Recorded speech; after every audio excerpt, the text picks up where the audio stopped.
Sainte-Anne, un 2-mâts de 15 mètres de long construit en 1933 à Arcachon, au chantier aux roues. À son actif, plusieurs traversées de l'Atlantique, des séjours aux Antilles, en Angleterre ou en Corse. Son nouveau propriétaire, originaire de La Rochelle, a décidé de tirer quelques bords sur le bassin, un retour aux sources.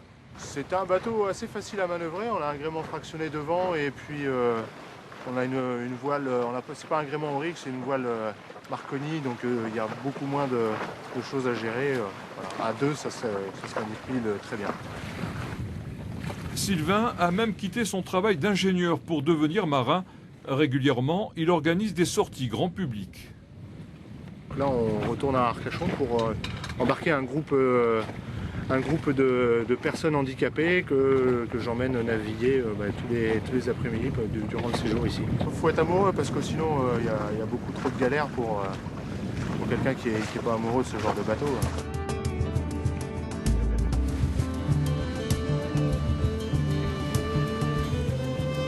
Argo 2, c'est la réplique d'un bateau qui date de 1906. Il a été construit par 3 charpentiers de marine à la retraite. Un bac à voile homologué à l'époque pour pêcher la sardine à l'océan, en dehors du bassin. Oui, puis alors il y en a un qui arrive à...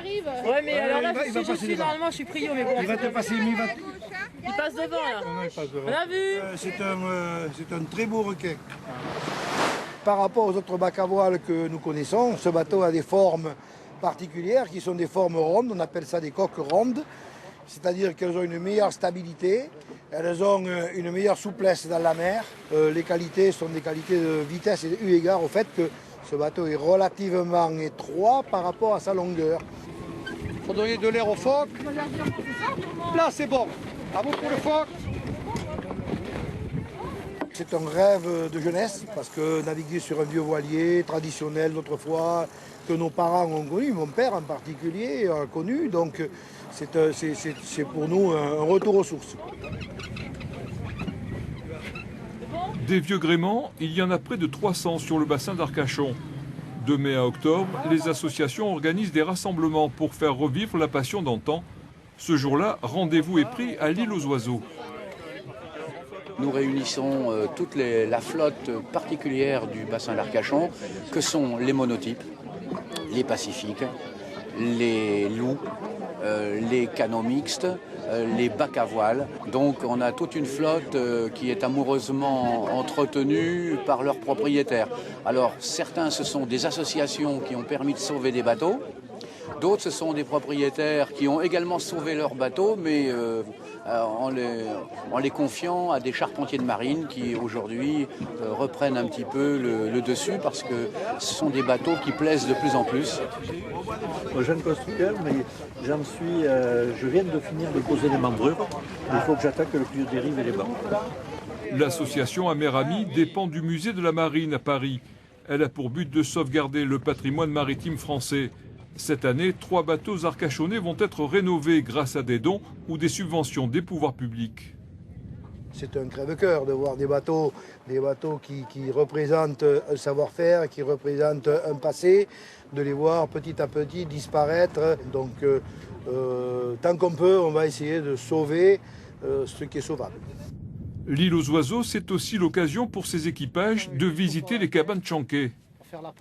J'ai tourné autour des cabanes souvent, mais je n'ai pas été les visiter encore. Je ne connais pas l'intérieur des cabanes Chanquet. Plaisance et culture font bon ménage. C'était une cabane qui était faite pour surveiller les parcs. Les 2 cabanes. On surveillait les parcs pour pas qu'il y ait des vols. Et là, vraiment, c'est refait. C'est magnifique. Une cheminée en petites briquettes, des choses vraiment très belles.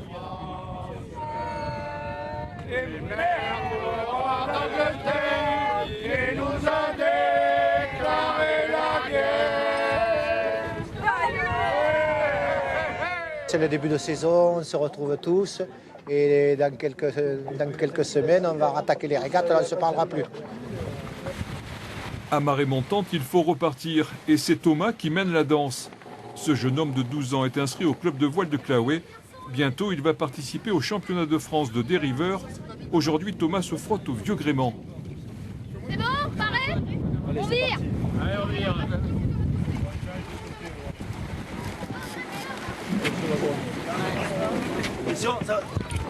C'est plus technique parce que là il y a un foc en plus et puis la barre est plus lourde. Quand on est habitué, c'est plus facile. Parce qu'au début, bon, c'est un peu dur à faire. Et puis après, il faut se repérer à la grand voile parce qu'ici, il n'y a pas de girouette. Hein. On se rend compte que dans la voile traditionnelle, les gens qui animent, si on peut dire qui la portent, sont tous quelquefois retraités, un peu âgés malgré tout.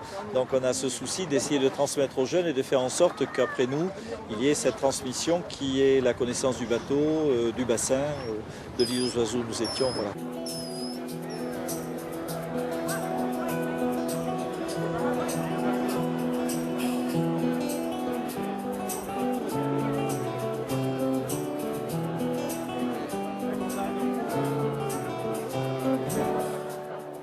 La fête se partage aussi entre l'ancienne génération et la nouvelle.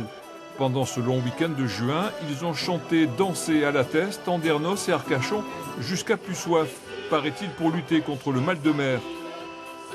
La Belle Plaisance a de l'avenir.